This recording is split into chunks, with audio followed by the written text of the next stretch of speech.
Comment gérer la mauvaise foi et les émotions? Je suis Stéphane Kay, je suis acteur, réalisateur, auteur. J'accompagne les gens et les entreprises à mieux communiquer. Comment faire dans une situation où vous êtes dans une réunion, vous êtes face à quelqu'un, il y a du monde, et vous êtes face à un orateur, c'est-à-dire quelqu'un qui a de l'aplomb, qui sait s'exprimer, qui impose même sa vision des choses. Et il n'est pas toujours évident de montrer votre désaccord. Vous pouvez vous retrouver aussi face à des personnes qui sont dans des croyances, ou des fausses croyances, ou qui mettent des étiquettes, qui disent bah, ça c'est comme ça, celui-là il est comme ça, le monde c'est comme ceci, etc.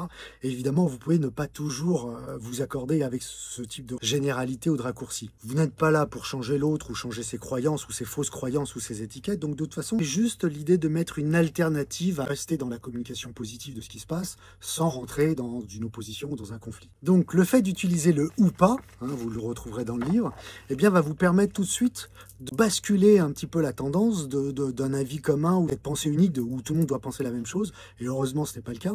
Et donc de dire ou pas.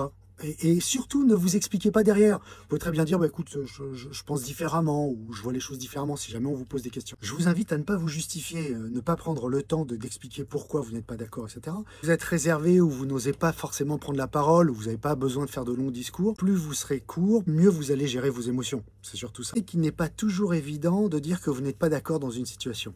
Il y a l'émotion, il y a la résistance, il y a l'image que vous pouvez renvoyer. Ces émotions consomment énormément d'énergie.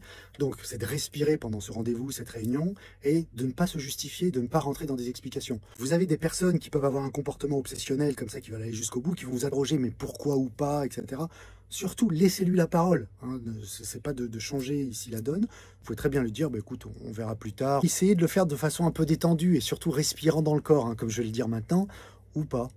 Vous voyez, et ça suffit. Et si jamais l'autre revient en disant mais pourquoi ou pas, etc., vous pouvez très bien dire écoute, je te propose d'en parler plus tard. Si vous pensez à reporter en disant je t'expliquerai avec plaisir par la suite, voilà, vous gardez comme ça l'énergie de la relation ou de la réunion. Voilà, cet épisode est terminé. Dites-moi ce que vous en pensez, si ça a marché pour vous. L'idée, c'est de le pratiquer au moins une fois par jour pour que ça devienne ensuite un réflexe.